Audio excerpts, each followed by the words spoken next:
So I have the best news. Aspire with me, Emma Grede, has been nominated for a Best New Podcast at the 2025 Signal Awards. I honestly couldn't be more excited. We only just started this show in May, and already to be here as a finalist, it is such a huge honor. And really, it's because of all of you guys showing up every week, listening and watching and supporting. And I appreciate it more than you will ever know. Now, this award is in your hands. Voting is open until October the 9th. And I promise you, it only takes 1 little minute. Just head to vote.signalawards.com. And the link is also right below in the episode description to cast your vote for Aspire with Emma Grede. Thank you so much. It truly means the world to me. Your brain holds the key to unlocking your success, but your thoughts aren't always on your side. Intuition is the greatest superpower that you can use by understanding your brain-body connection. Every time you multitask, you are doing each task less well than you're capable of doing that task alone. One of the world's leading neuroscientists, Dr. Swart, is here to help you unlock the power of your brain. Our brain is wired to avoid loss or danger. Why do you think that we're all walking around so stressed if we could manage it so easily? Your brain thinks it's doing the right thing to keep alerting you to the danger of taking risks. But to be really successful, there's an element of having to be a risk taker. This episode is all about exactly what you can do to make your brain work for you. By the end of the year, you would have 10 to 12 new micro habits that will accumulate to build your mental resilience. If you could boil what you know down to the kind of things that everyone should really know about their brain, what would you say that those things are?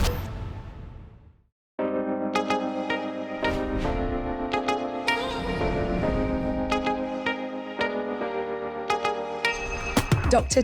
Swart, thank you so much for being here. It's such a pleasure to be with you. I'm really happy. Besides the fact that you are just another lovely English person that I get to speak to today, I cannot tell you, I feel like watching your Instagram, listening to other podcasts that you've been on, I have learned so much. And I'm really excited today to be able to share some of what you talk about. And I think that so much of what you talk about is really misunderstood. You are a doctor and a neuroscientist, but you've got this whole career as an executive coach. How did those two things link together? Well, I actually changed career during the financial crisis, so about 15, 16 years ago. And I didn't have a niche. Everybody else that was coaching was either an experienced business person, and I'd just been an NHS doctor, or they were a psychologist. And that was very accepted as, having transferable skills to coaching. But as a psychiatrist, I was kind of like out there on my own. And then I realized that there were unprecedented levels of stress that I could help with. People becoming so stressed that they were actually having heart attacks. I worked with a bank where people were actually dropping dead on the trading floor. And so, you know how I mentioned the mind-body connection? That became a really crucial factor for businesses to understand to save the lives of their employees. And when, I talk all the time about living in the culture as we do now, that we are under more stress than any other time. And I really truly believe that. Do you think that that's true? And more specifically for women, do you think that that's true? I think it's true in general. So I think we're kind of like lurching from one crisis to another. So I mentioned the financial crisis. Obviously, we've had the pandemic, but generally levels of mental illness are higher than ever. And not just, at the extreme end with clinical diagnoses like schizophrenia and depression, but stress and anxiety. It's just so prevalent in society. And, I don't like to make too many generalizations about the differences between men and women, but women inevitably are multitasking. They're running businesses and having to be usually the main carer for the family. And I think there's a big case of women putting themselves last and looking after everyone else. And so the time for protecting your resilience and managing your stress is tricky. It really is tricky. I wanted to ask you, why is it that women are more likely to experience anxiety or depression or stress or burnout? Like, what's actually happening in the female brain? I think it is what I just said, which is that you're the main carer, whether it's aging parents, whether it's young children. it's almost like you're not just running your own diary or calendar, you're running like 5 people's. And inevitably it makes you put yourself last. But it's kind of like that thing about put your oxygen mask on first. Like if you look after yourself, you're actually helping your family and loved ones potentially with more ease. I want to understand a little bit more about the brain and women specifically. I feel like I've always been, I don't know if this is my own upbringing or just what I've experienced, but, men are very different from women. I think we all know that. But is there something in the brain that makes that true? Not really. So let me give you an analogy. Like if there was a room with 100 people in it, 50 men and 50 women, and you asked them to line up in order of height, it wouldn't be like all the men are taller and all the women are shorter. There'd be a little bit in the middle where there are some tall women and some shorter men. So that's kind of like how it is in the brain. There are a few subtle differences. One of them, interestingly, is in social settings. Women are better able to remember names and faces. So it's kind of that bonding aspect. But like I said, not all men and all women. It's very much kind of sort of in the middle, there's a big mixture, and then there are outliers at either end. That's so interesting. So it's not true that, men are from Mars and women are from Venus. We're basically the same, and culture and experience is different. In terms of like romantic relationships and dating, I think that probably is really true. Oh, we're going to get there later. We have to. Now you said that, we have to get there later. But there's nothing that actually makes us in the brain entirely different. No. Wow. No, and I think it's social conditioning is the thing that actually makes it different. So, for example, if you have a ramp with a toddler crawling up it, and they're either dressed in blue or pink, which makes you think they're a girl or a boy, people will go to stop the girl from getting to the edge quicker than they'll go to stop a child dressed in blue going to the edge. Right. So that's what kind of starts the It's like social conditioning. Yeah. But stress, you talk a lot about the connection between stress, the brain, the body, because stress, it really does manifest very differently in women's bodies. Isn't that completely right?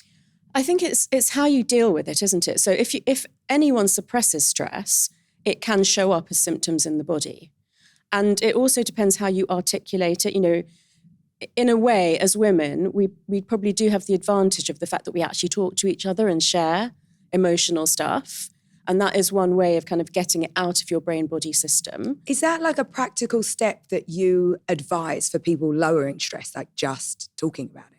Talking about it. If you don't have someone to talk to, journaling it. So you're kind of still getting out of your system. So mentally, talking or writing, and then physically, you can actually sweat the stress hormone cortisol out of your body. Also like working out? Yeah. So if you are more likely to work out, you will absolutely lower your stress levels. Exercise absolutely helps with stress levels. However, paradoxically, high intensity exercise can actually spike the levels of the stress hormone cortisol. So if you're a type A personality, then the likelihood is you're more likely to say, I'll go and absolutely pound it at the gym. Mm-hmm. That's probably counterproductive. So more gentle exercise, walking, yoga. What other little hacks do you have to lower stress levels? Because I feel like there are some things, you're either a journaler or you're not. You're either somebody who has, can share their feelings at ease with other people. Mm-hmm. You either have an exercise routine. But what do you say to people that are carrying a lot of stress in terms of these are the practical things that you can do every day just to lower your stress levels?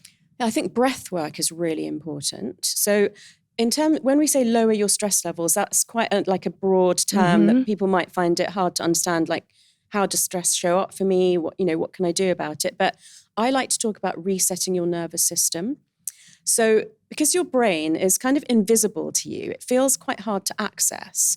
But the peripheral nervous system, which is all the nerves in the rest of your body, that falls into 2 states. The parasympathetic state, which is rest and relax and digest, and the sympathetic state, which is fight-flight. Right. And so it's a bit easier, I think, to understand if I'm in fight-flight, what can I do to get myself, back into the rest and relax state? And breath work is probably the easiest way to access that. So it can be anything from just slowing down your breathing or just noticing your breathing and checking whether you're exhale is longer than your inhale because that's more relaxing.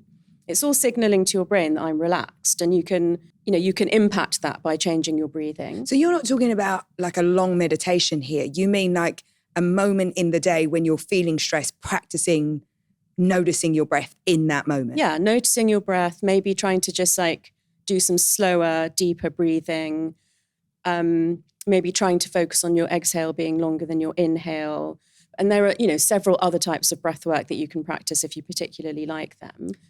So we should all be journaling more. We should all be talking about our feelings more and practicing breath work. What else? What else should we be doing? Staying hydrated is a really simple thing. So these are really simple things. Yeah, but it's also easy to forget, right, when you're rushing about. Stress itself dries out your system. So it makes your hair drier, your skin drier. And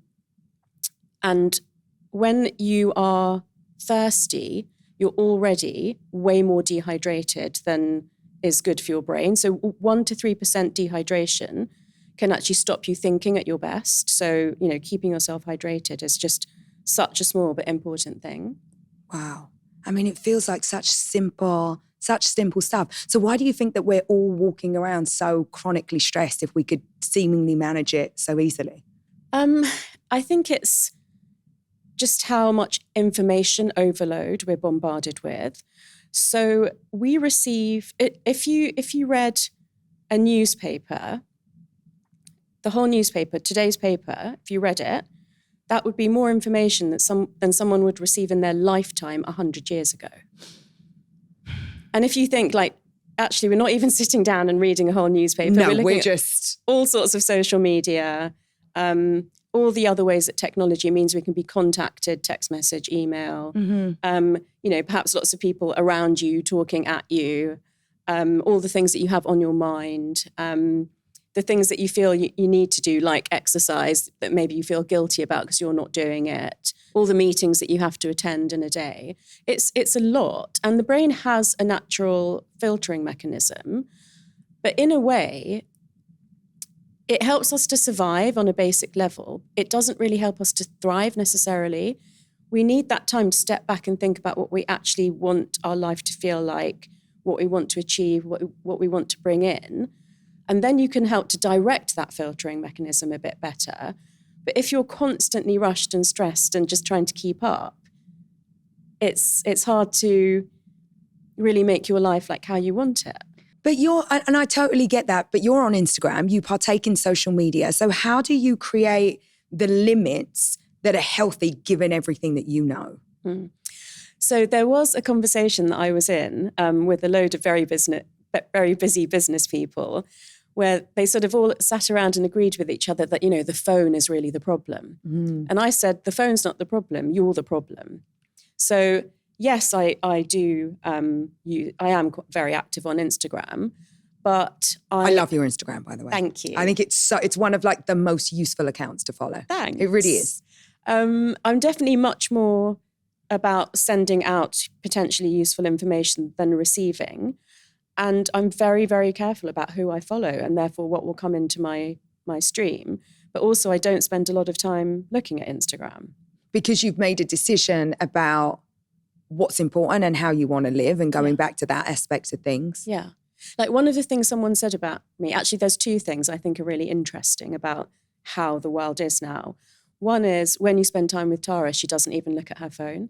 I'm like, shouldn't that be normal? It's a huge compliment. Shouldn't that be normal? Yes, it's also really good manners. And I actually chalk it up to manners.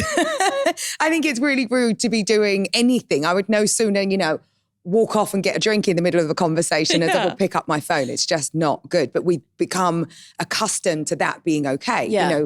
You look at a table of people having dinner next to you and they're all on their phones and that's all right. It's just not all right with me. I just wouldn't even have my phone on the table. No, you shouldn't. It shouldn't come out. It shouldn't be visible because that in of itself is a distraction. I mean, that's how I'm raising my kids. We don't have phones at the table. Really? It's just really simple. Yeah, we put phones in a bowl Okay. as soon as we get in the house. And that's just where the phones live because when I grew up, the phone lived in a place because it was on a wire. It didn't stop you from communicating. I was the most chatty Cathy ever, and still am. But it just doesn't need to be an extension of my arm. I don't think it's good. It's just not good manners and it's not good for our health. And I think that we all know that, but people find it so difficult to make that decision, because the idea that you might not know the exact piece of news in the exact moment is really troubling for people. And I think it comes back down to this idea of how we're all taught that multitasking and information overload, like that's the right way to live now. And I think quite the opposite. Like I actually think about multitasking as sabotaging women's productivity. Absolutely. Is there any truth to that?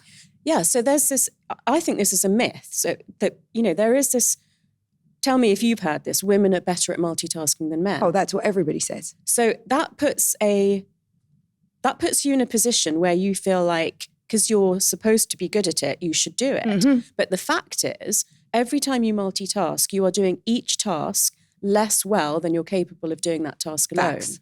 And I want to connect that back to the whole phone thing, which is that, what's troubling to me is that loneliness is so bad for you, but we're not putting our priorities into engaging with people. If I'm with someone like you or, a friend or a loved one, I want to give you my full attention. I don't want my phone to distract me. I want to move on and talk a little bit about success, because it's something that I'm obsessed with. And I'm obsessed with the way that you can, that your brain can make you successful, like the way you think, how you speak to yourself. We talk a lot in this culture about mindset and manifestation, but what is one thing that our brains do that shape our success? Like I'm trying to understand like what we don't know about the way that our brains work.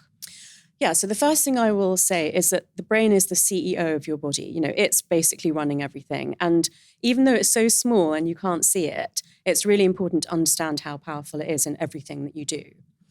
And one of the strongest gearings of the brain, which is a very primal survival mechanism, is called loss aversion or loss avoidance.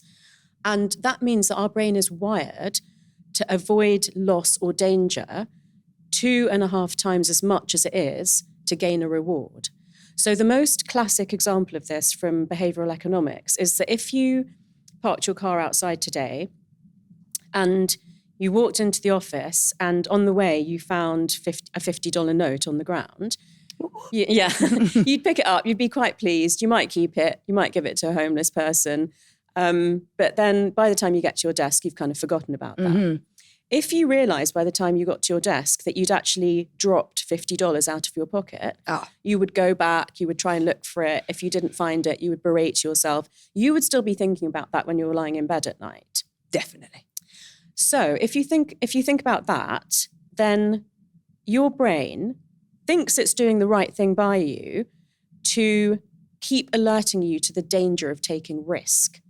But to be really successful, there's an element of having to be a risk taker and taking healthy risks. Yes. And, sort of understanding when it's a risk that is worth taking and, when it's not.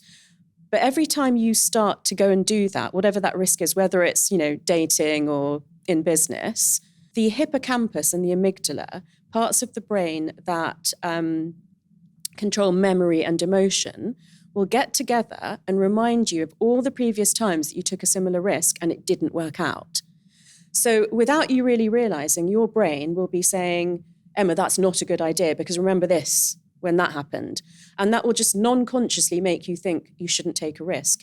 You have to intentionally override that gearing of the brain to thrive rather than just survive in the modern day. I mean, I love the way that you explain that. So rather than our brains default into what has worked out, to keep us safe, our brain is actually going to default to the fear piece. Yeah. And it's going to repeat that. Yeah. So you've got to very purposefully override it. Yeah. And what do you do? Like, how do you purposefully override it? So usually there's a theme to what you're afraid of. Mm-hmm. And you have to get down to the belief that's under the thoughts that you're having.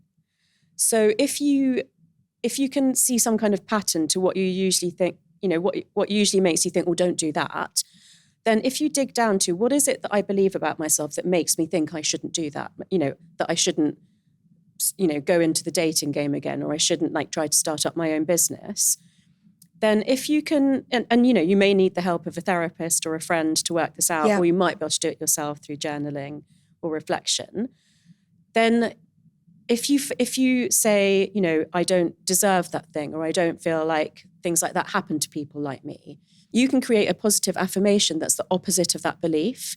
And you can repeat that so many times that gets wired into your brain as the truth more than this negative belief that you have about yourself. So you're talking about having almost like a daily affirmation, but you need to understand what that fear is, where it comes from, what the patterns are that hold you back all the time. And then you've got to find some type of, way and mantra to get over that.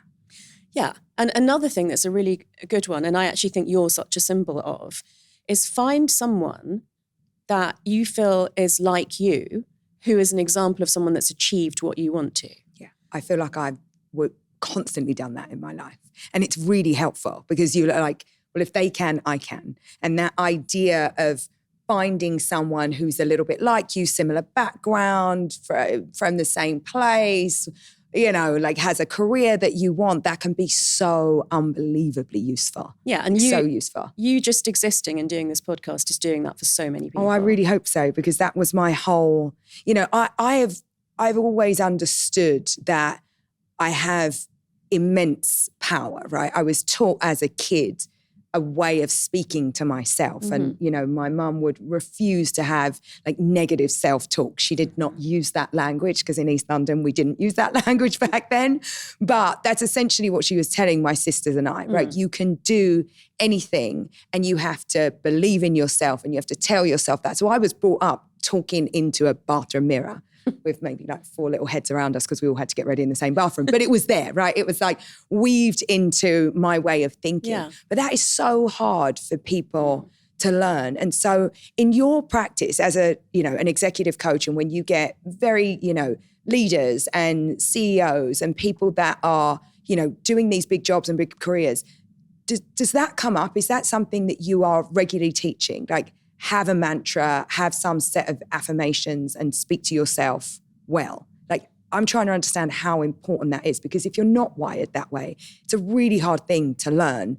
And honestly, you might feel a bit stupid doing it. Yeah. And I think a really important thing that I've learned for myself, which I'd love to share, is that those people that I coach who are, some of them are billionaires, they're super successful, have the same doubts and vulnerabilities that anyone does. Mm-hmm. No doubt. So important to know, because if you don't know them, it would feel like they don't, but they do. It may be more subtle the way I talk to them than saying, okay, let's create an affirmation. But I am kind of affirming them really subtly all the time to help them get to this place of believing that they are the person that they want to be. When I was a teenager, I worked a paper round in East London to make money. I also worked in a deli and I made sure that I made the best sandwiches so that you were sure to come back. It wasn't glamorous, but it gave me a sense of ownership and pride that I will never forget. When I think back to that time, what stands out isn't just the money, it was the freedom. Having something that was mine on my own terms gave me confidence, and it showed me that I could create opportunities without ever waiting for permission. In college, I was always looking for ways to earn on the side. At one point, I was selling T-shirts to friends for Saturday night outings. Another one of my first side hustles was working in local shops. And while they weren't big businesses, it actually taught me how small efforts can really add up. I met so many people through that, and it gave me this network I never expected. Sometimes the people you meet through your hustle are just as valuable as the money. And that valuable lesson is actually something I've heard echoed from the people using Airbnb to host their home when they're away as a side hustle of their own. What I hear from hosts all the time is that it's not just about the extra income. Yes, it can help with bills, savings, investing in your next big idea, but it's also about those connections, meeting people from all over the world, opening your door, and sometimes gaining new friends in the process. And here's the thing, you don't need to build an entire business plan or quit your job. You might already have the start of it, a spare bedroom, a guest house, or even your own home while you're away. Instead of it sitting empty, it could be earning for you. So here's my challenge. Take a look at what you've got. Maybe it's that spare room you walk past every day. Maybe it's your apartment while you're traveling. Don't overlook the opportunities right in front of you. Your home might be worth more than you think. Find out how much at airbnb.com/host. You talk a lot about intuition and sort of gut feeling. And I want to just go back to something that you said and understanding how our brain works around this idea of fear. Because how do you know, or how do you tell the difference between a fear that is protecting you and something that's holding you back? Because our brain is doing some good work, right? It's like, stay away from that fire over there. That's going to hurt you. So like, what are the differences, and how do we learn to tell the difference? Like, when do I know to override what my brain might be telling me? It's a really good question, and it's quite a subtle one. So I actually like to use slightly different words that are often used interchangeably. So intuition and instinct, and those two things are different, because I think I probably mix them up. I think everyone does. I think my instinct and my intuition are the same things. I think, I would think that, and my gut feeling. I'll just put the whole lot together, exactly. I would think that too. But if we set us straight, please. I mean, I think again, you could choose the words that you use, but it's important to have a different word for your intuition, which is your wisdom that can guide you really positively, and an instinct or shortcut that's there to protect you, but actually, might be fear-based. So, I mean, the easiest one is when your intuition isn't coming from fear and it's a really positive one. Like, I'm going to take that leap. I'm going to do that. That's an easier one to follow. But there's one caveat to that I'll come back. When it's fear-based, you can tell. But that's when you either have to ask yourself, is this fear-based for a good reason that I shouldn't take a risk? Or is it fear-based and actually I need to learn how to override this? If you can't do it for yourself, speaking to someone that you trust is always helpful. If you're learning this skill of being able to do it for yourself, it's often really useful to think, well, what would I say to my best friend or my sister? Oh, I love that. If she came to me with this issue. And if you're able to take that one level of, perspective away from being kind of in the mix of the emotions yourself, you may be able to come up with the answer yourself. There's another exercise that I really love, which is, if I'm sitting here now, I would say, I'm Tara, I'm this age, I'm dressed like this is the dilemma that I'm facing. And then I get up and I walk 7 steps forward and I turn around and I look at where I was sitting and I say, I'm Tara, and I say the age that is 7 years older than I am. And then I say, this is the answer to your dilemma. And I just take it from my intuition, but it's me 7 years in advance. Wow, I love that. Usually when I do this, I keep it for really special occasions, and I've shared it with some of my closest friends, it actually makes you cry. Really?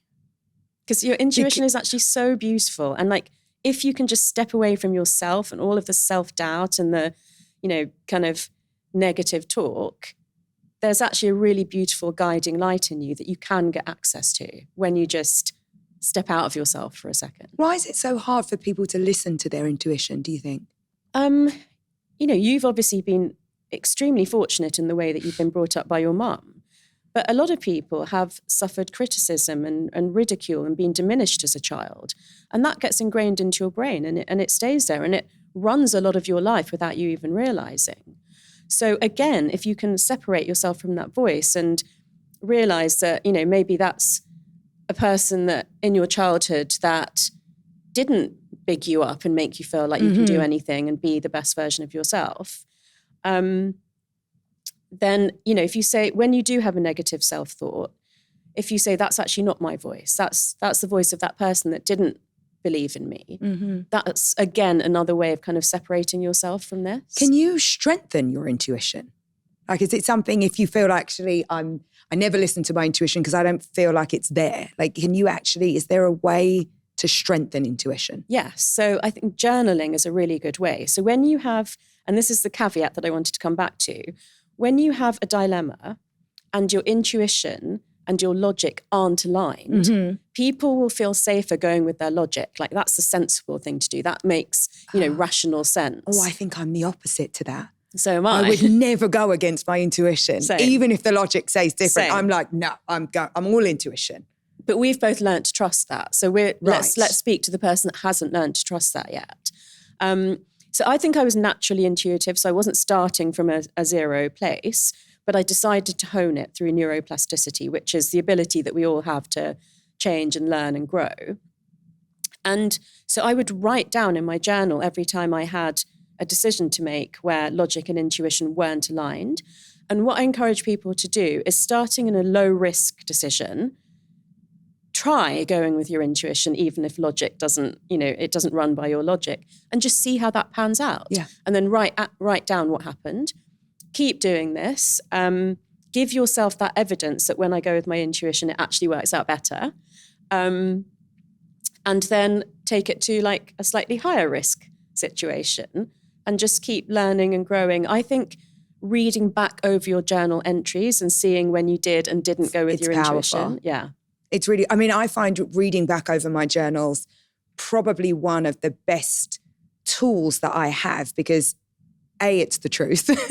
There's no room for messing around in your own journal. If you are, then that's a whole different problem. Yeah. But, it's like, it's an accurate account of actually what happened. And you can go back and look at what you were feeling, why you did something, and you can make changes. Like I go in and I kind of star and I'm like, that is something I didn't need. Yeah. Like I'm going to purposefully do that differently next time. And it's kind of like what you're saying, this idea of standing up, going 7 years in your future and talking back to yourself. It's like a way of like, it's almost like future journaling. Like that's a really interesting paradigm, actually. Yeah. I bet it works. I'm going to try that. It really works. I bet it works. There's another thing that I only discovered through a documentary filmmaker, which was a letter to yourself at a different age. So you pick a number out of a hat, or you open a book to a certain page, and then whatever that number is, and it could be anything from 0 to 100,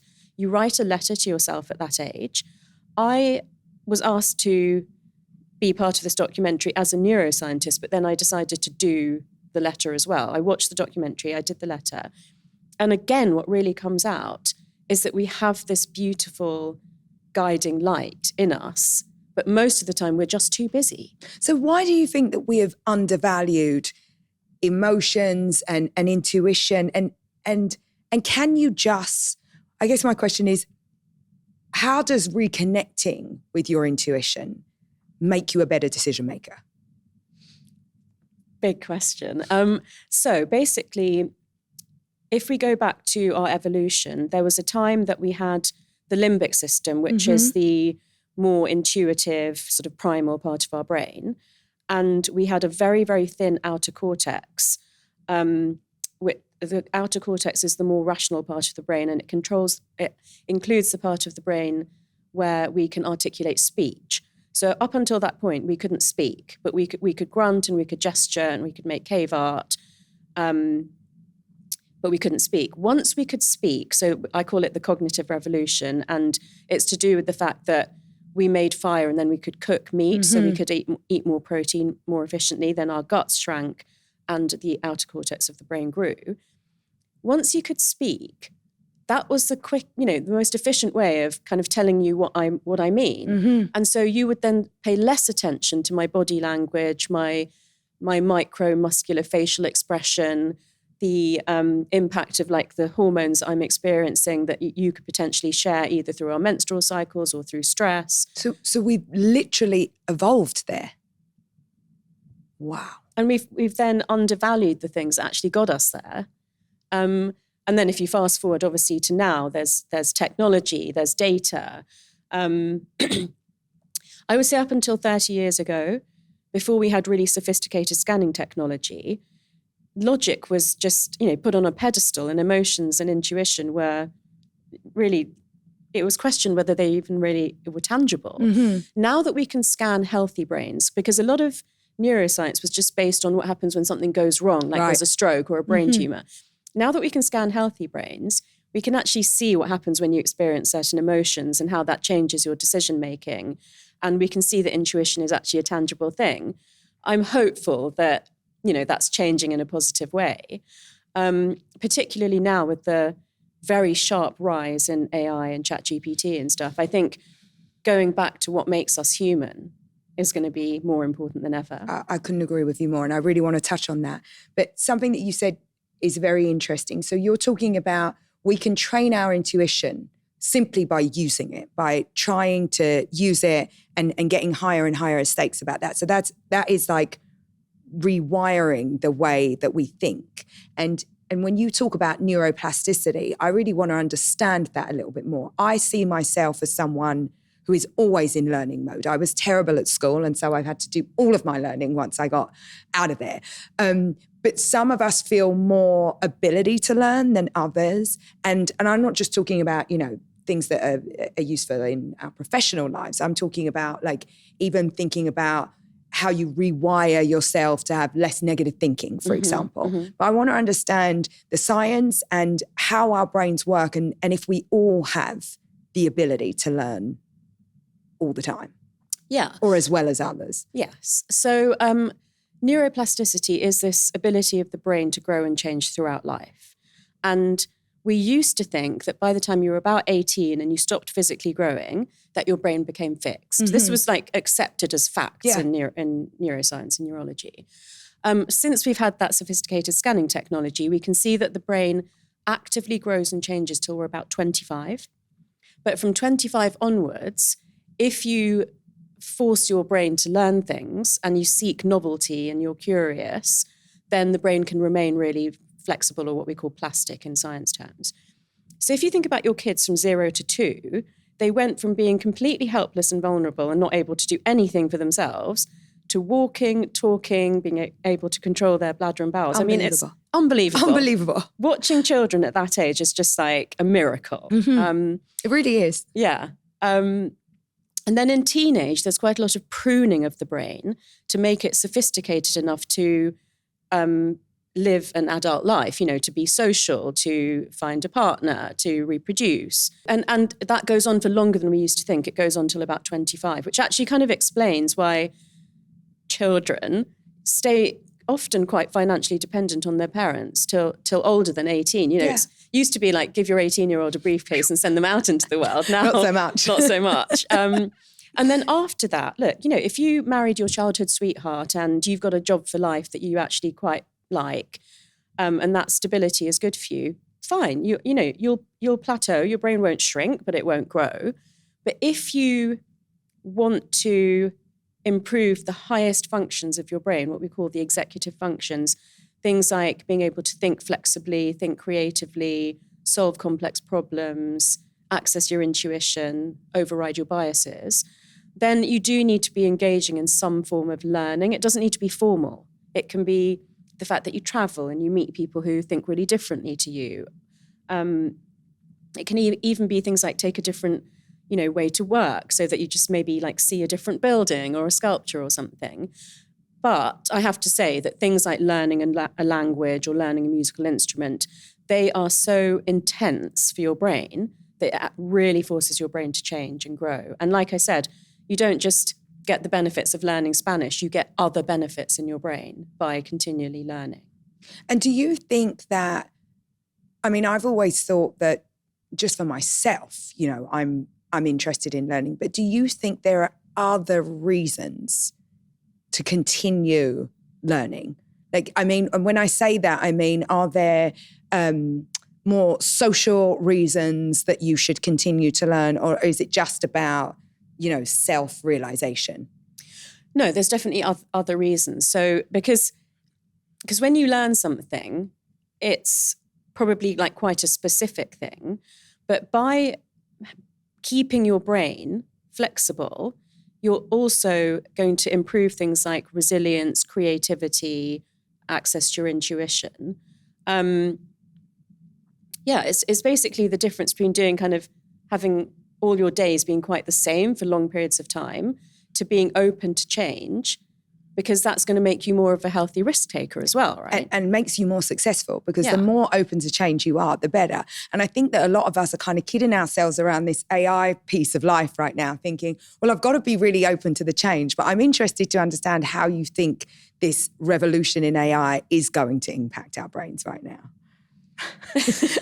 Are you really small question for you? That's $1 million question. Well, because I think that, look, from where I come from, I can't hide from AI, right? It's like I'm a business person and I need to make sure that I fundamentally understand AI as it relates to my businesses. Yeah. I'm a mother of 4. I want my kids to, to embrace AI and to think about how what they're learning at school and what is the usefulness of what they're learning at school and how do you need to supplement that. But there's also this huge worry that I have that I'm not thinking deeply in some ways that I would usually, because maybe I'm going to chat GPT that thing, or maybe I'm going to use one of these really sophisticated programs to do the work for me in areas where usually I might well have had to sit down for 20 minutes and have a think. So I just wanted to understand where your opinion is on it. Okay. I mean, it's going to be a huge adjustment. I think we've kind of known it's coming for a while. I actually did a TEDx talk in 2015 about bloody hell, the future of humanity with AI and whether we would become like hybrid robots and stuff. I look back now. I'm gonna look that up. I actually, honestly, it amazes me that I knew all that stuff then because I feel like I know less now. But also in the last 2 years, the rate of change of technology has really like gone exponential. So it's not going away. We do have to accept that it is going to completely change the way that we live and work. Trying to stay up to date with it and understanding it is really important. But I think the bigger question is, what is it about myself that's going to still be of value? What can I do that ChatGPT can't? Mm-hmm. And I have to say that's becoming scarily smaller and smaller. But one of the things that I researched for my new book was, is art what makes us human? Big question. Big question. And I found out some really beautiful things. So we know that we made cave paintings and we like danced and told stories. And we sort of think that cave paintings are the first evidence of humans making art.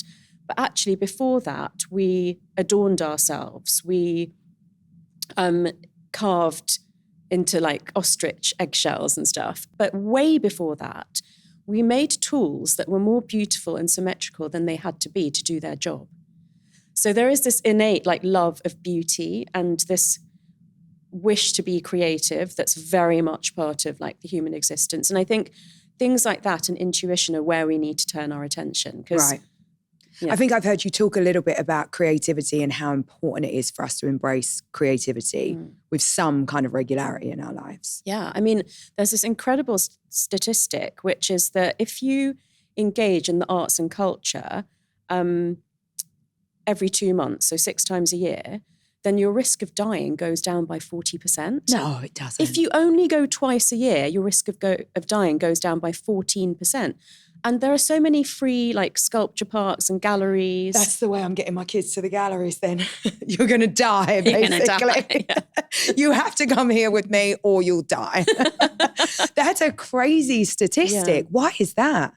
I just think we don't understand how beneficial these things are to our mental health, our physical health, and our longevity. And there's this new area of research called neuroaesthetics, which is about art and beauty and creativity and how it contributes to our health in all those aspects. And yeah, that's why I asked this question, is art what makes us human? Because I think we've kind of undervalued how important that and nature. Nature is an art form also. And I love that you put those two things together, because for so many of us, I mean, I don't think I'm artistically talented in any way, shape or form. But I do feel this deep connection to nature. And I love that you're able to put those two things together. And it is, you know, in so many ways, certainly when I'm busy and overwhelmed, they're the first things to go, right? It's like I'm not taking a 2-hour walk outside if I can barely fit my work in. And I'm certainly, you know, cancelling a play that I was supposed to go and see if, you know, something is going off with my kids. You know, it's just they are the things that just leave your schedule. But you're saying quite the opposite. We need those things absolutely. to keep our brains well and to keep us alive, quite literally. Literally. I mean, nature is the palette that we've existed in since the beginning of humanity. So it's primarily a place that we feel awe and wonder, and it really like rejuvenates like all of our hormones and everything. I mean, if you walk past certain trees, they release chemicals called phytoncides that actually trigger the release of natural killer cells in your immune system. So when I'm hearing you say, I'm not going to go for a 2-hour walk when I'm like completely slammed at work, that's when I need you to go more than ever. And maybe it doesn't have to be 2 hours. Maybe it could be half an hour. worst case scenario, if you have to take your laptop and go and do your emails, but do them in a park rather than Sit in the grass. office. Yeah. Yeah. And also, bird song lowers your stress levels and your blood pressure because birds only sing when there are no predators around. So even though That's such a joyful thing to think about. It makes you feel safe. The next time I hear tweet, tweet, tweet, I'll think about it so differently. That's so interesting. But so tell me, for you in your life, how do you bring the arts into your life? Because I'm sure as people are listening to this, they're like, how? Like, how is that going to actually work?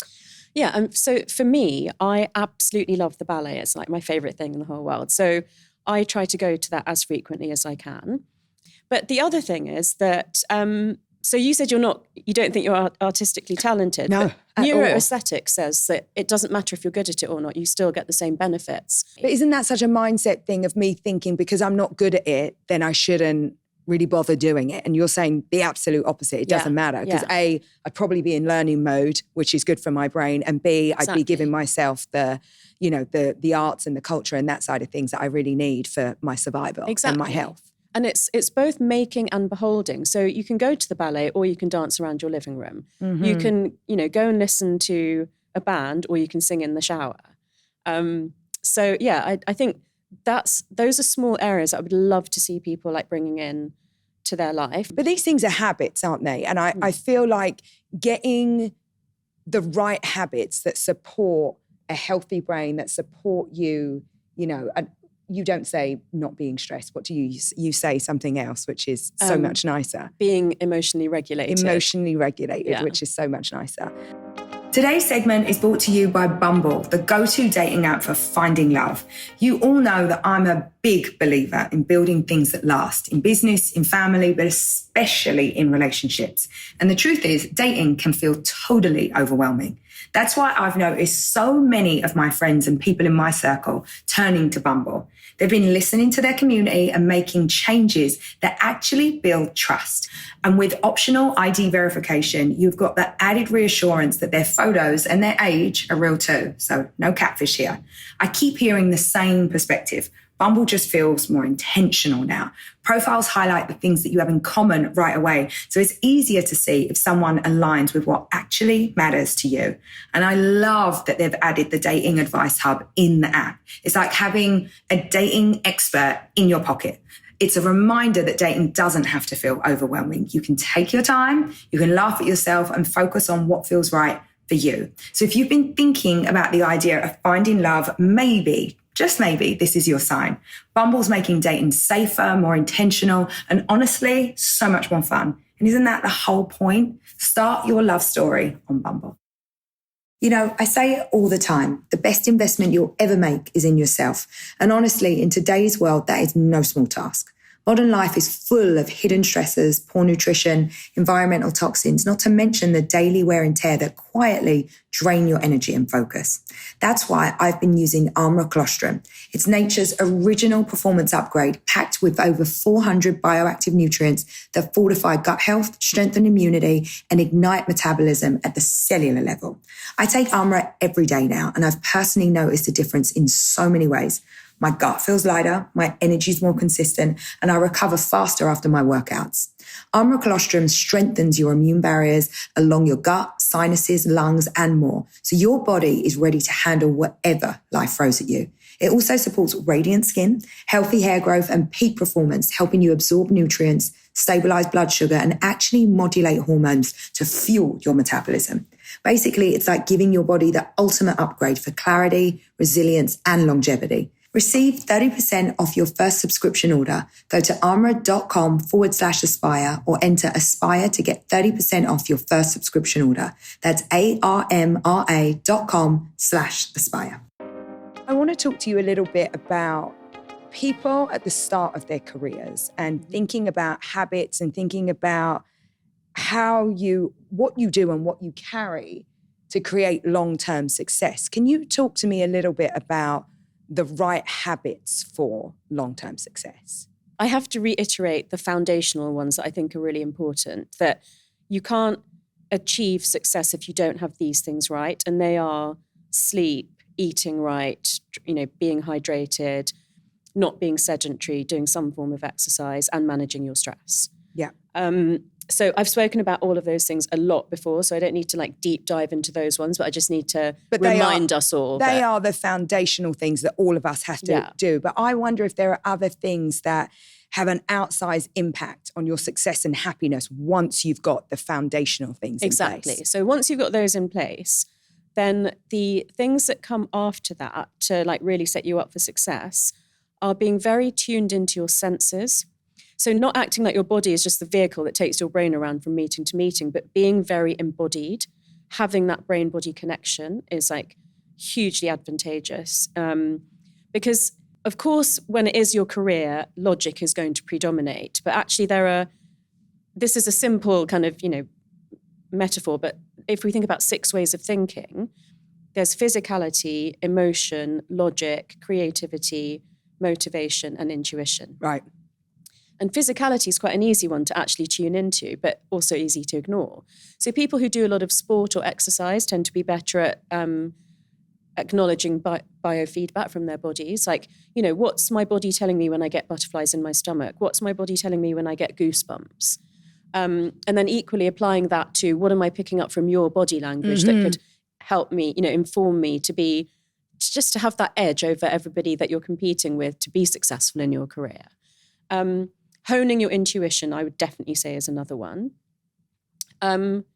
Spending that time in nature to be and to reflect rather than constantly multitasking and like listening to a podcast or listening to music, like actually having some time is a really essential way of managing your stress.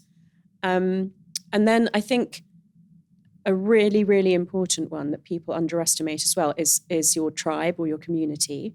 So who is around you? Because that's pretty much a reflection of what you're going to be and achieve. So if the people around you are successful in the way that you want to be successful, it's more likely that you'll achieve that. If the people around you are not supportive of, your values and goals and purpose, that's probably going to drag you down. So I would say the senses and physicality, honing your intuition, the benefits of nature, and the importance of who's in your community, those are like the highest things to think about in terms of achieving whatever form of success, that means for you. God, that's so interesting. I want to dig into this idea of the community that you have around you, because for so many people, they have an idea about themselves and what they want, but their circumstances, where they come from, where they live, means that they're perhaps not surrounded by the type of people that they might want to. And I definitely think growing up, for me, that was for sure the case. So what do you say to people that don't feel like they have the right people around them? Like, is that really holding them back? And can they be successful anyway? What do you do? What do you do? Dr. Tart, like what do you do? Yeah. So there's something called social contagion, which is that big themes of things like divorce and obesity are catching in a group. Now, of course, I'm not saying if your friend gets divorced, then dump them because you're going to get divorced. Okay. But I think what I am saying is if you think of a rose bush, it benefits from getting pruned to allow new flowers to blossom. And I also mentioned that in the teenage brain, some neural pathways get pruned out so that you can thicken the pathways that you need to succeed as an adult. Later in life, when people can experience things like they don't remember the sequence that events happened in. But their pathways for wisdom and judgment and decisiveness become super honed. So when people start to say to me, I'm not remembering things like I used to, and that means my brain's declining, I say, focus on this positive that you have.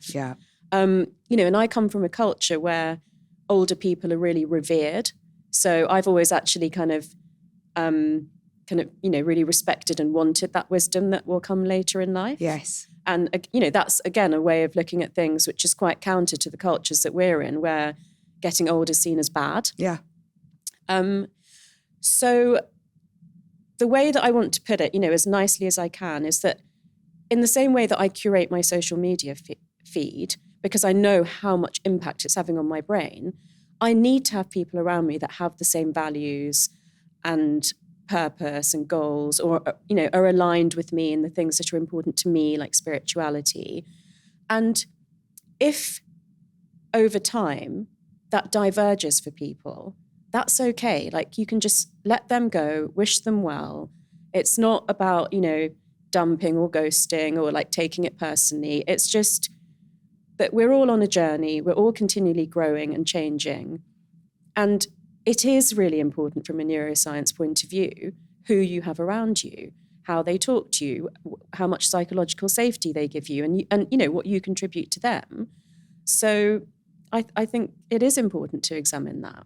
Yeah, and I would go a step further with that, because I feel like certainly as a leader, there's a responsibility that you have to the people that are around you in the way that you behave, right? Like, I know if I come into the office in the morning and I go, "Morning, everyone," which I do every single day, and I give people eye contact and I look at them and I smile, like immediately it changes the energy of the room. It changes the energy of a meeting when you walk in that way. And I don't know that we all have that. You talk about brain-body connection, but that awareness of how much you're impacted by other people and other people are impacted by you. And I think we probably do well to understand that a little bit more. Yeah, and as a leader, your behavior and your stress levels have more impact on the team than they do on each other. It's like the silverback gorilla. His stress levels affect the troop of gorillas more. I know my team will be laughing as you say that right there. But it is true. It is true. It is true. And we can pick up, I guess, in that same way that the positivity can be transferable and have a big impact, I'm sure that the negative side of things, it has the same effect. I mean, we all know when we've been around someone who's highly stressed and kind of emanating that stress, it has an effect on us. Well, if you think back to what I said about that negative gearing of the brain being 2.5 times stronger than the positive one, stress actually has more of an effect than the positive feeling. So, and it's more physiological, because the effect of your tone of voice and your smile and your eye contact can affect people's oxytocin levels, but that's within their own system. But the effects of your stress, particularly if you're suppressing it, so you're trying not to show it, but you've got high levels of cortisol in your system, that actually leaks out of your skin and goes into the skin of other people around you and artificially raises their cortisol levels. No, it doesn't. Yeah. As a leader, more so. Like, actually comes out of my skin into somebody else's. Particles are in the atmosphere, goes into their skin and raises their stress I just level. don't think people understand that. No. I mean, they definitely don't understand that, because, you know, if somebody comes in with a cough or a sneeze next to me, I'm like, go home. Like, don't just leave the office. I don't want that around me. But in the same way, if somebody came around me with a lot of stress, there's no way I would tell them to go home. When in actual fact, I probably should, because their stress is leaking all over everybody else and making the workplace bad. Yeah, and when they're stressed, one of the things that the brain does when it recognizes high levels of cortisol all the time is that it goes into what I call low power mode. So the blood flow around your brain goes to the parts of your brain that you literally need to survive, but not to the parts of your brain that you use to flourish, to think outside of the box, to to be really productive and creative. And that's why presenteeism costs businesses way more than absenteeism. Can you presenteeism, what is that? Presenteeism is when you're in that survival mode. So you make sure you come in and you sit at your desk so you don't lose your job, but you can't actually be really productive. Yeah, I mean, I understand that. I have a very different philosophy. You know, I really strongly believe that when people are going through things outside the workplace, you break up with a boyfriend, you had a terrible, nothing is right unless you come in with the right frame of mind. I would rather somebody just be honest and say, I'm really not in the right frame of mind for work today. I'm going to, and it's like, that is totally fine. It would cost your business is totally less. fine, because I truly believe that it's better that you're not there. It's going to cost me more than if you stay at home, figure your things out and come back to me when you're fresh in a couple of days. But that isn't the common wisdom, I guess. Yeah. So how do you train leaders to have more awareness around what they're putting out? What are the tips that you give people? Well, when I first started coaching, which was around the time of the financial crisis, people were still like going red in the face and yelling at people. And I was kind of like, this is not okay. But nobody had an idea that that wasn't okay back in those days. Because, I mean, that's how I came up in the workplace, with people that were allowed to literally scream in your face. Yeah, and make you cry. And all the time. It was normal. Path of destruction behind them. Yes. It's more subtle now. But, I do teach people about the mechanism of this hormone cortisol, how it works when we're stressed and how that can show up in the body, because it can show up as weight gain, particularly around your center. Because when the brain is sensing these high levels of cortisol... This is terrible for me. This is come on, you are like the last person. No, but there's only one piece of stubborn weight on my body. And of course, it's around the abdomen. And I make excuses. Well, I had babies, I have children, but I have a perfect diet and I exercise perfectly. And that is just a big pile of cortisol-induced stress around my abdomen. Yes, it is. I mean, I'm wearing Skims, so you would never know. But that's the truth. That is stress. It's loud and clear. I'm really upset. Take you seriously. I'm deadly sick. No, I know that I'll show you later. If you want me to prove it to you, I will. That's so funny. So give me if I were to say to you, what are the top 5 things that as an executive coach that are the biggest takeouts from everything that you teach, what would they be? Like, forget the fundamental things. Like, what are the things that we could all do that we're probably not thinking about? Learning to build your resilience to stress. So mental resilience is that's the area, that's my niche with leaders. Inevitably, like you are very busy. You travel a lot. You might be jet lagged a lot of the time. High intensity exercise may be very much part of the regime. Those intervals that I was told to do by my trainer, yes. Yeah. So, just kind of, I work through what I call micro habits, because it's too much to come to someone like you and say, this is one big thing that you need to change, like starting from now. It's much better for me to work with you and say, okay, let's identify, in a year, I would say, let's identify 10 to 12 small things that you can change. And we'll take the first 3 now for the first quarter of the year, and we'll work on building those in as habits that become so natural to you that you don't even think about them anymore. And then by the end of the year, you would have 10 to 12 new micro habits that will accumulate to build your mental resilience. And then you'll be able to take on bigger and, more different things. Give me the top 3. What would you tell me to do? They would be different for different people. Yes. But, so again, it's always really important for me to reiterate the foundation ones. So, are you getting 8 hours of good quality sleep every night? No, Dr. Tara. But then the micro tweak would be, can you go to bed half an hour earlier? Can you, include the dimming of the lights as part of your wind down routine so that your sleep quality is better? Can you at least have a regular sleeping and waking time that you maintain throughout the week? Mm-hmm. And then, are you drinking enough water? Let's look at the form of exercise that's actually going to get rid of that belly fat, which you don't have. But I'm going to hit you up for that one. And then, it sounds like I've already identified a few for you, which might be more time in nature, doing something a bit more creative, like making the quality time that you want to spend with your family more to do with those sorts of activities. Yes. Yeah. At its core, entrepreneurship is about vision, resilience, and the courage to create something lasting, even in the face of enormous challenges. Bao, Artist at War, tells the remarkable true story of Joseph Bao, whose creativity and determination became his greatest tools of survival. Imprisoned in a Nazi concentration camp, Bao was a gifted artist who risked his life to save others by forging documents. Even in the most impossible circumstances, he remained a creator, an animator, a poet, and a romantic. His story is proof that ingenuity and imagination can be acts of resistance. The film also tells of one of history's most extraordinary love stories, Joseph's bond with Rebecca, a woman whose bravery matched his own. Like the entrepreneurs who turn vision into reality, Bao shows how creativity, resourcefulness, and the will to build can endure even in the face of destruction. It opens September 26. Visit baomovie.com to watch the trailer and learn more. You can also sign your organization up for group screenings. Again, that's BAUmovie.com. This episode of Aspire is brought to you by 3 Olives Vodka, because you shouldn't have to compromise what you want. Made in the USA, 3 Olives Vodka is 0 sugar, 100 calories or less, and gluten-free, so you can enjoy a cocktail without overthinking it. And let's be honest, whether you're building a business, leading your team, or taking care of everyone else, you deserve something that feels easy and tastes amazing.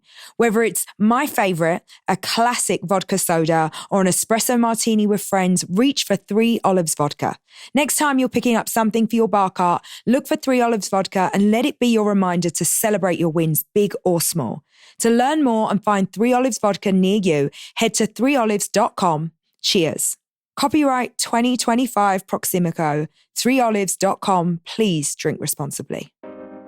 From a neuroscience perspective, will you talk a little bit about purpose in your work and why that leads to more motivation and success? I feel like I am a person that, and I feel deeply privileged, but for the last 10 years, I've been able to take what it is that I really believe and weave that into my businesses. And they're my businesses. And so it just, it's happened and it's been successful.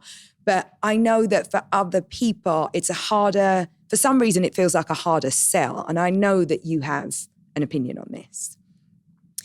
Yeah, so purpose is really, really important. It makes everything less stressful and it drives the positive emotions that actually help you to achieve success. So when you've got purpose, you'll have higher levels of oxytocin, the bonding hormone that's associated with love, trust, joy, and excitement, and lower levels of the stress hormone cortisol that we've just spoken about. And so that means your whole system is more regulated and in balance, because purpose kind of aligns with values. And that means that your head, your heart, and your gut are more likely to be aligned. So you're in harmony. And that makes every decision a little bit easier. So you're not even using up as many cognitive resources to fight decisions that don't feel right. It's actually also really important for people in terms of mental health and spirituality to have a purpose that transcends yourself. So it's not just about, I love my job and I make lots of money. There's something we bigger. are doing something good here. Yeah. That's really interesting. And do you encourage people at a certain point in their career to think about purpose? Like, is it important when, you've just graduated, you're coming out of college for your first job? Like, I just wonder where somebody gets to think about, or when they get to think about purpose in their career. What I've seen in my experience with people is it comes up several times throughout life. So often for a reason that's not obvious, you just get to some points in life where you feel a little bit lost and directionless. Yeah. And that's a really good time to reflect. It's life's brought that to you and given you a chance to reassess and sort of realign. Obviously, when you're young and starting out in your career, it's possible that sense of purpose is going to change quite a lot in the future. Yeah. But it's good to just have an idea of, what were the things you dreamed of as a child? How, is your life starting to pan out like you really hoped it would? And if not, what are the factors that you might need to look at and change? Yeah, I feel all of that. It makes a lot of sense. I wonder if there's something just from a personal point of view for you, if there's like a mental habit that you had to learn that's made you the person that you are today. It's so interesting because I never know. It's very chicken and egg for me. So neuroplasticity is a very core part of my work. But equally, I've always been someone that loves to learn constantly and grow and change. And I literally don't know which came first. I'm just very lucky that my work and my life align. The latest thing that I've done that has been a real game changer for me has been what I call the art of noticing, and particularly appreciation of beauty, which also comes from this neuroaesthetics research. And So I decided that for me, it's like next level gratitude. It has the same oxytocin boosting effect. Oh, give me next level gratitude. I'm so ready for that. So I started just noticing and appreciating beauty, mostly in nature. So it started with the sort of, autumn leaves that was like so red in London last autumn. And then it was the spring blossoms.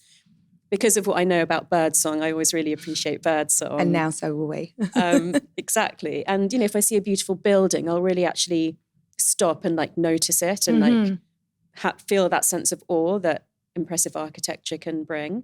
I love that you said, because I've always thought about myself, and I say this so much, that I'm someone who literally stops to smell the roses. Like I'll be in a park with my kids, and I have done that my whole life, like had a deep appreciation for things that I find mostly aesthetically beautiful. But it's like, it's hardwired in me to like stop, take the moment, literally smell the rose, literally go like, look at this. We were looking at these like tree barks the other day. They were giant in the park and they were spiky and they looked insane.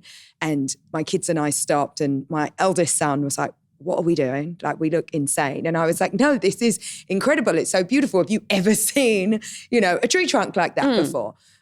But if you're not that type of person, those habits are really difficult. Like, it's really hard for you to have that moment of pause and appreciation. But this comes down to like how present you are, right? Isn't that like exactly the same thing? Like just overall having an appreciation and being in the moment and being present. It's true, but it's also a habit that you can learn. So, just like I learned gratitude practice by writing down or saying 10 things I'm grateful for every day for years until it became more natural. With the appreciation of beauty, I mean, I would say I am quite a present and intentional person, but I certainly wasn't consciously appreciating beauty in the way that I have trained myself to do now. And it really didn't take that long. And like I said, I suddenly noticed how many times I was acknowledging that something was beautiful. And I was like, oh, I've trained that habit. That's great. Well, you live in London as well. It's very beautiful. You're lucky because it's like absolutely all around you. There's a lot, yeah. Yeah, but I love that because, again, I think so many of us understand the power of gratitude. And once you do it for a little while, it's one of those ones that's so, it's so giving. Like you feel it after, I don't know, even a few weeks of being grateful every day. You start to notice and things come up in your day that you feel grateful for, and you immediately can register that. And so you're saying that this appreciation of beauty is exactly the same. Exactly the same. And it's going to have the same level of positive effect on your life. I think it's more. I mean, I literally think life is so beautiful now. And what I do with gratitude now is I use it when I'm feeling low, and it changes my mindset so quickly. If you could boil what you know down to the kind of 3 or 5 things that everyone should really know about their brain, what would you say that those things are? What are the things that we should all be incredibly cognizant of? So your brain is a tiny part of your body weight, but it's a very energy-hungry organ. So it actually uses up 20 to 30% of the breakdown products of what you eat. So when you're asleep, your brain is using up 20% of your energy. When you're kind of like switched on and like working or being productive, then it's using up about 25% of what you've eaten that day. And if you're stressed, it's using up 30%. So eating with a brain-first approach is going to have all the beneficial effects on the rest of your health, your physical health. I don't know if this is like, you would count this as part of your answer, but I think intuition is probably the greatest superpower that you can use by understanding your brain-body connection. Because intuition obviously is held in the brain and the neurons, but intuition is basically wisdom that you've picked up in life, but you can't remember everything that you've experienced in life. So these patterns are pushed deeper into the brain and they become just like reflexes. You don't necessarily know why you make a certain decision, but it makes sense. And that information over time gets pushed deeper and deeper into the limbic system, the brainstem, the spinal cord, and your gut neurons, which is why, it's sometimes referred to as gut instinct. But wisdom is also held in your body. So in your muscles, through like the reactions that you've had to certain emotional things. And now we've understood in the tissues of your body, the fascia.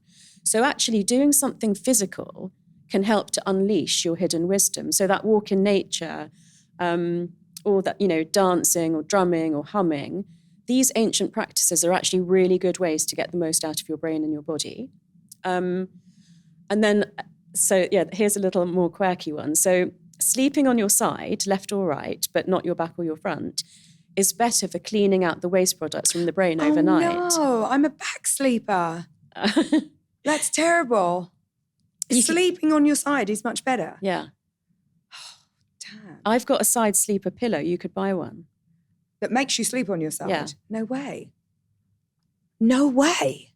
Oh my goodness. Okay. I'm, again, writing it down as you speak. And why is it important? Just again, while you sleep, I'm imagining like part of what's so great about when we sleep is that we are cleaning our brain out. We're giving ourselves a chance to like properly recuperate. But you're saying that happens more effectively when you sleep on the side. Yes, because we used to think it was a passive process and we didn't really know how it worked. But then in 2012, some Nobel Science Prize winning research showed that, the lymphatic system in the body? Yes. There's a glymphatic system in the brain, it's similar to the lymphatic system, but it's made up of glial cells. And there's an active flushing out of toxins that takes 7 hours overnight. And it gets rid of the sort of toxins that build up due to the wear and tear of everyday life and stress. And they're the things that accumulate to become the pathology that creates dementia. Wow. So that's why it's so important to have a meaningful, good 7 hours or more of sleep. But also you can help that flushing a lot more if you're side sleeping. Yeah. Oh, wow. That is a really good one. I am purchasing that pillow immediately. And that's why I use the gua sha on my neck in the morning. And again, I know so much about lymphatic drainage. It's like I have those massages and you feel and see and that benefit. But that's so interesting that the same system is essentially there for your brain. All right, I have one last question for you that I think is important. What is the one thing that you would want people to know about the power of their own brain? Yeah, so the main thing, which kind of encompasses everything that we've said, is that we are capable of so much more than we realize. Like, we don't utilize all of our brain power, and we don't kind of understand the benefits of kind of like the interconnections that can happen in the brain.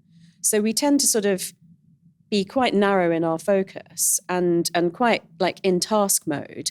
And there's actually a massive benefit to being in what's called default mode, which is the part where you let your mind wander and you like generate new ideas and you make connections between things that maybe you haven't had time to think of before. So if you put that together with some time in nature, then I think that's where people can really start to unleash their potential by just giving yourself time to just be and let your mind wander and take in that all from nature. I just guarantee that people will come up with ideas and ways to change their life that they just don't give themselves the time for. I am 100% sure you are right. I'm obsessed with the habits of highly successful people. And I remember watching something a while ago about Bill Gates, and he takes a thinking week in nature. It's in a tiny little cabin. He has a bunch of books, but no devices. Nobody's allowed to call him. And essentially exactly what you're saying. He allows himself to think and to process all of the information and everything that he's learned and to have that association with nature and just have a beautiful moment of the brain doing what the brain is supposed to do. Now, listen, I don't know that I can find a thinking week, but I could definitely find a thinking afternoon. Yeah, exactly. Just to let myself wander, as you say. That's a really bloody good tip. I'm really into that one. All right, am I supposed to move to some rapid fire or something? I can see you nodding away over there. Okay, I want to know the first thing that you do in your day that primes your brain. Now, I do think I know the answer to this, but give me the most important thing that you do to prime your brain for the day. Gratitude practice. And then at the end of the day? I know you've got a big routine. I need you to boil. I have red light bulbs in my bedroom. Do you? Well, anyway, we're going to get it there, Dr. Tara. Okay, girl. For blue light blocking, obviously. Obviously. Is there a book that changed your perspective? Yeah, it's a really old book called The Master Key System. I think it was written in 1927 or something. Wow. And it came out as a series of weekly newspaper columns. But then it got made into a book, and there's an exercise that you do after each chapter, which it completely changed the way that I think and started me on the road of manifestation. Oh, wow. We are all running to buy that. But then I wrote The Source, which is like the modern day version of it. So I'd rather so we could you also ran to get the that. right. Thank you very much. Yes, we'll note both of them. Tell me one belief that has rewired your brain and one that you've held on to, like a deeply held belief that you have. Well, I think learning about neuroplasticity, considering that when I was at medical school, we didn't think it existed, and that's changed in my career, has obviously changed the way that I live my life and what I teach. Something that I've held on to, well, my dad said I was either going to be Tara or Maya. And when I was born, he just looked at me and said, she's definitely a Tara. And in Indian languages, Tara means star. And he always used to say to me, you're a star, and like only good things are going to happen to you. And so I've held on to that since I was a little girl. Oh my God, I love that. What a lovely thing. It's so good when you have someone from an early age that really believes in you. Yeah. Like it's everything. You're a star. Like that would stay with you every day. Can I ask you, what are you really excited about professionally when you think about everything that you know and where you are in your career? And I don't know if, 10 years ago you saw yourself in LA doing the podcast circuit, being so highly sought after for your work and your knowledge. Like, what excites you now? Well, I'm not sure if you know this, but I've actually just written a new book, which is coming out in September. Exciting. And it's called The Signs, The New Science of How to Trust Your Instincts.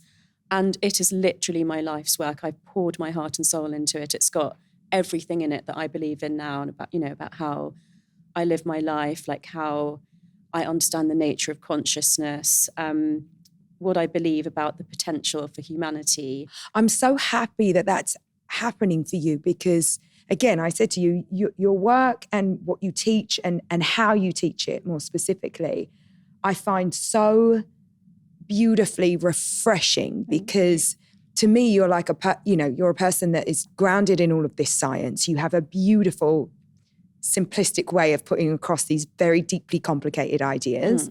Especially for somebody like me whose brain can just be scrambled by overinformation.